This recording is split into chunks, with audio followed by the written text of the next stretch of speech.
মালদা জেলা আইনি পরিষেবা কর্তৃপক্ষের উদ্যোগে শনিবার মালদায় বসলো চলতি বছরের দ্বিতীয় লোক আদালতের আসর। এদিন মালদা জেলা আদালতে আয়োজিত এই লোক আদালতে আইনজীবী ছাড়াও সাধারণ মানুষের নিজেদের আইনি সমস্যার কথা আদালতের সামনে তুলে ধরতে পারবেন। বিবাহজনিত সমস্যা, ইলেকট্রিক বিল, ব্যাংক সহ বিভিন্ন ধরনের দেওয়ানি ও ফৌজদারি মামলা নিষ্পত্তি হয়। দেওয়ানি ফৌজদারি মামলা মিলিয়ে মোট 6576টি মামলা নিষ্পত্তির জন্য পেশ করা হয় এদিনের লোক আদালতের শিবিরে। আজকে আমাদের দ্বিতীয় ন্যাশনাল লোক আদালত। আমাদের ন্যাশনাল লোক আদালত হচ্ছে মামলা বা আইনি সমস্যা সমাধানের একটি বিকল্প উপায়, যেখানে মানুষ আইনজীবী ছাড়াই নিজেদের সমস্যা কোর্টের সামনে তুলে ধরতে পারে।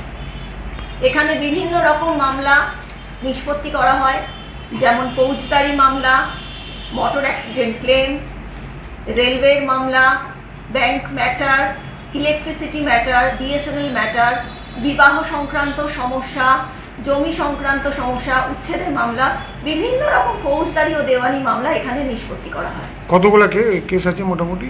এবার আমাদের প্রি লিটিগেশন মানে যেটা মামলার পূর্ববর্তী যে সমস্যা, সেগুলো হচ্ছে 5316টা, এবং পোস্ট লিটিগেশন মানে পেন্ডিং মামলা যেগুলো রয়েছে সেগুলো হচ্ছে 1270। মোট 6586টি মামলা রেফার করা হয়েছে। রায়গঞ্জবাসীদের জন্য সুখবর, যারা দীর্ঘদিন ধরে পেটের সমস্যায় ভুগছেন তাদের জন্য রায়গঞ্জ দিশারিতে আসছেন ব্যাঙ্গালোরের প্রখ্যাত গ্যাস্ট্রোএন্টারোলজিস্ট ডাক্তার ইরশাদ আলী, এইচএমডি, ডিএনবি। এখন থেকে প্রতি মাসে নির্দিষ্ট দিনে ডাক্তারবাবুকে দেখাতে আজই যোগাযোগ করুন দিশারি হেলথ কেয়ার, উকিলপাড়া, রায়গঞ্জ শাখায়। যোগাযোগ করুন 7477785509 এই নম্বরে এবং 7477785512 এই নম্বরে।